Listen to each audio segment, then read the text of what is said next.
She could have made the decision to quit. She chose to not quit, but she's here today, exactly where we left off. It's affecting my mood that she's so miserable that we're here doing our job that she has agreed to. When Kourtney Kardashian and Travis Barker first stepped out as a couple, it felt like a cultural reset. Nobody expected the quietest Kardashian sister and the heavily tattooed rock star drummer of Blink-182 to form Hollywood's most talked about romance, yet in a matter of months, Kravis became a phenomenon. The couple that dominated social media, magazines, and gossip columns with every kiss, every glance, every headline. Say it to her privately in a way that could be helpful. And so it made me feel really like more than ever that she really just doesn't have my back. It's not that you're siding with Kim, it's that you're siding with production when this honestly has nothing to do with you. Then don't talk about it in front of me. To fans, Kourtney finally seemed free. For years, she had been painted as the distant Kardashian, the sister who didn't fully play the fame game like Kim, who wasn't as bubbly as Khloe, and who definitely didn't chase glamour the way Kylie and Kendall did. She was often framed as the one rolling her eyes at the endless brand collaborations, the grueling filming schedules, and the pressure to maintain the Kardashian machine. But with Travis, that Kourtney vanished. Suddenly, she wasn't just existing within the Kardashian empire, she was rewriting her role completely. Their love story, drenched in PDA, felt both rebellious and intoxicating. They kissed on red carpets like nobody was watching, made out during family dinners on the Kardashians, and shared cryptic, love-struck Instagram captions that left fans swooning and her sisters cringing. Travis wasn't just a boyfriend, he was a declaration. He was Kourtney's way of saying, I'm not playing by the family's rules anymore. I got married in Italy. Am I saying you copied me by getting married in Italy? Who performed at my wedding? Andrea Bocelli. Who performed at Kourtney's wedding? Andrea Bocelli. You stole my wedding country and my wedding performer. Andrea Bocelli is my favorite male singer of all time, but I'm copying her Dolce Vita lifestyle. But every declaration of love carries consequences. The Kardashian-Jenner family had always survived scandals by sticking together. Whether it was Kim's infamous tape, Khloe's public heartbreaks, or Kylie's secret pregnancy, their golden rule was clear. No matter what happens, family unity always comes first. That unity kept their brand bulletproof. That unity made them billionaires. So when Kourtney started stepping away from that unspoken pact, everything began to fracture.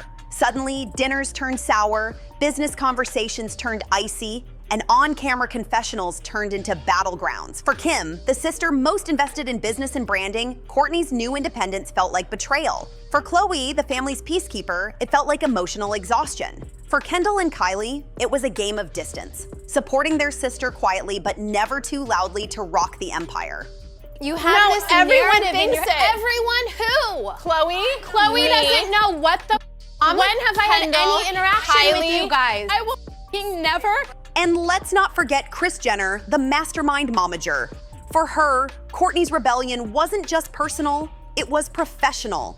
The brand relies on the sisters moving in sync, and Travis threatened to dismantle the very formula that made them global icons. From the outside, fans had a different perspective. Many cheered for Kourtney, praising her for finally finding a man who cherished her after years of toxic cycles with Scott Disick. Social media exploded with admiration. Kourtney finally looks alive again. Travis treats her like a queen. She's finally breaking free from her sister's control.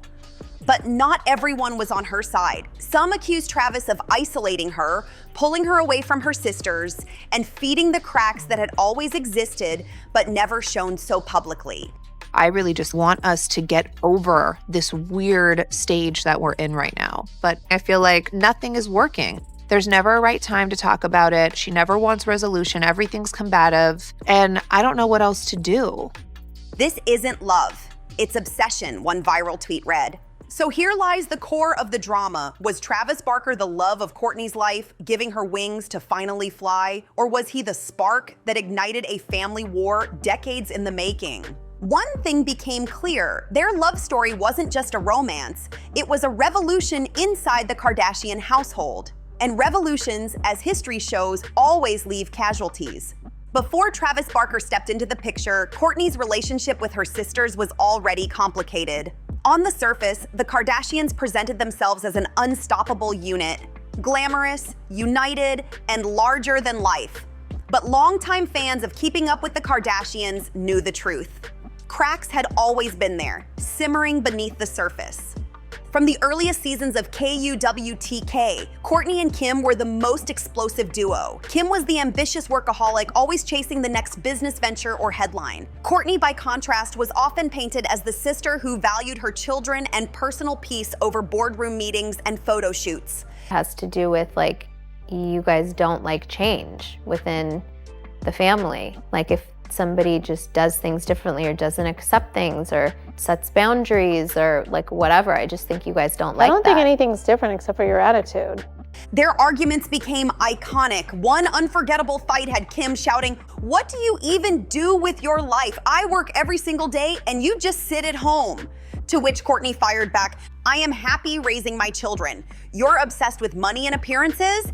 This was more than just sibling banter. It was a clash of values. Kim saw the family empire as a golden opportunity that demanded relentless dedication, while Kourtney wanted balance. Their worlds never truly aligned, but they stayed in orbit around each other because the Kardashian brand required them to.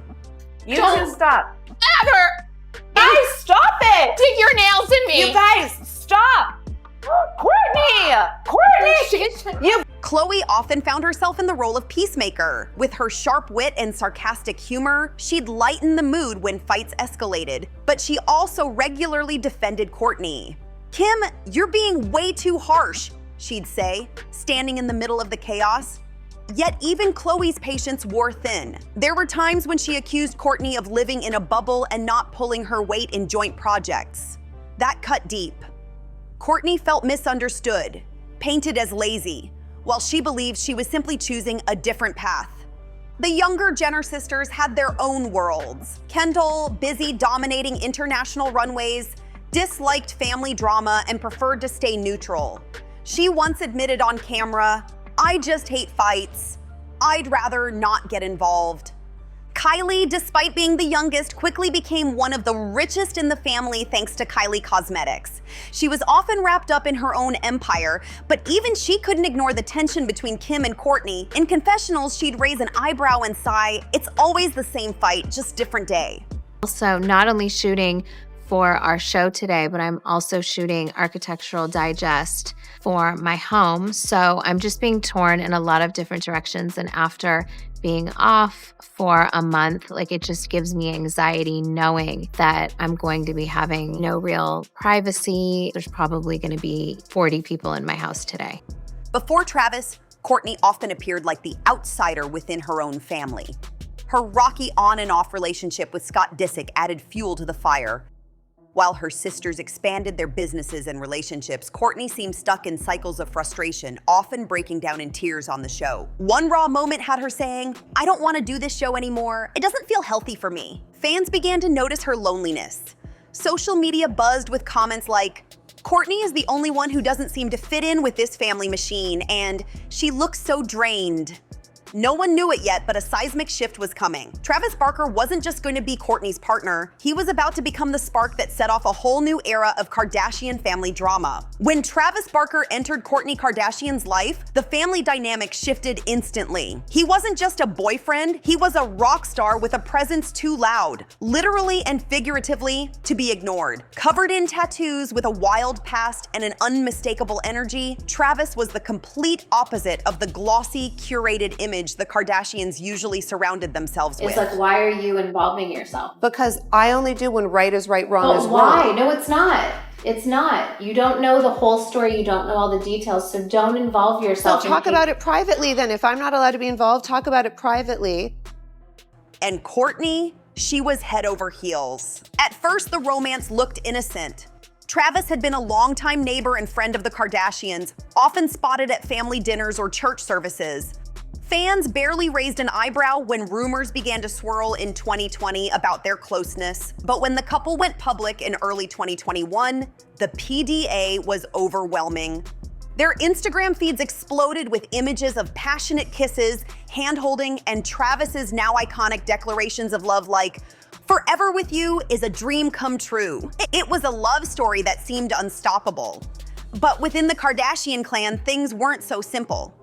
Travis's arrival marked the beginning of Kourtney's transformation.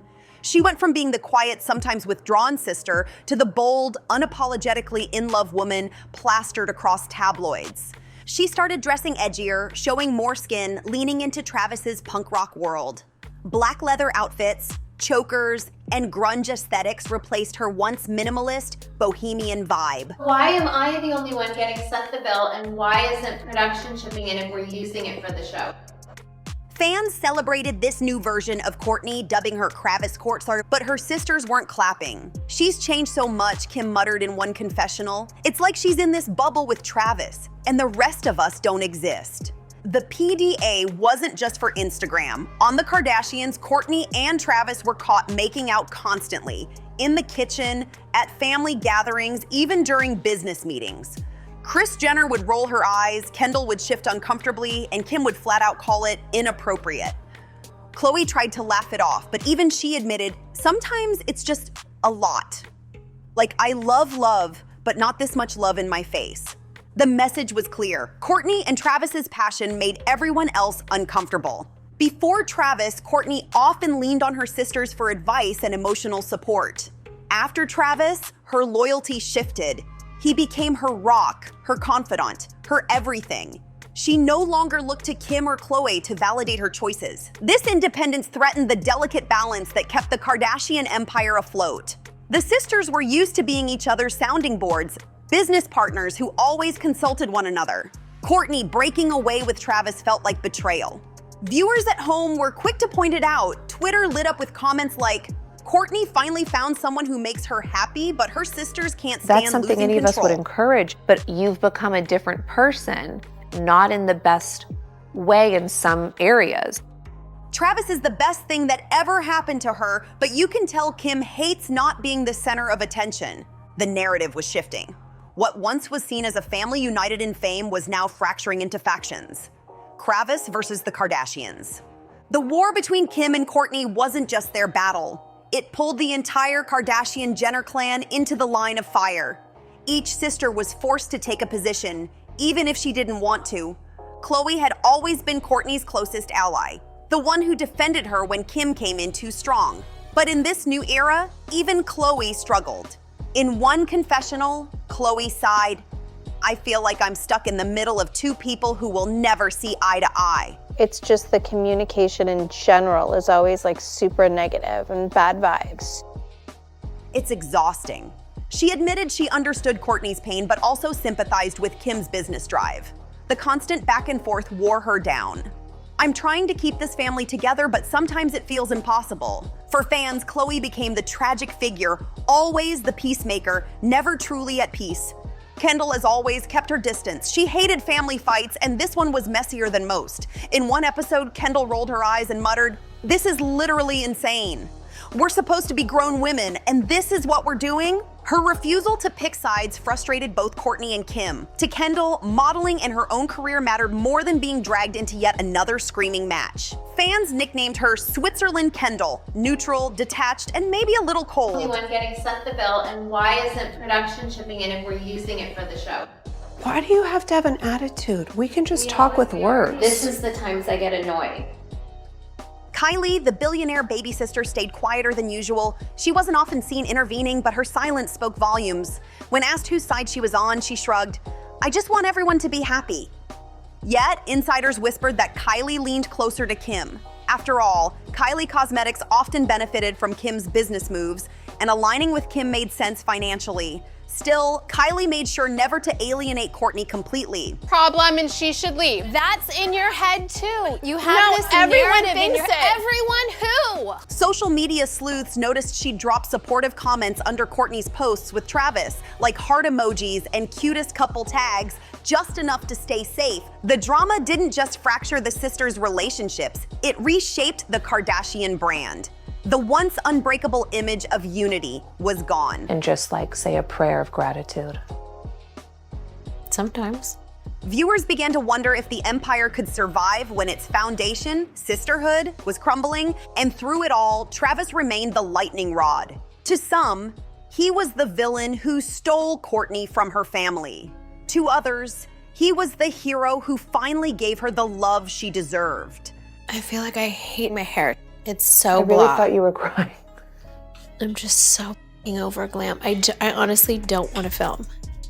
The Kardashian empire has faced scandals, divorces, lawsuits, and betrayals. But this drama, fueled by Kourtney's love for Travis Barker, may be its most dangerous test yet. One thing is certain, the story isn't over. New episodes, new fights, and new headlines are waiting around the corner. You know, just like having that thought in my head that it is an option. It just because everyone else in the family is doing it doesn't mean that I don't have to. And if you want to stay ahead of every twist and turn in the Kardashian saga, don't forget to like and subscribe to Hush Hush Fame for more celebrity gossip you won't want to miss.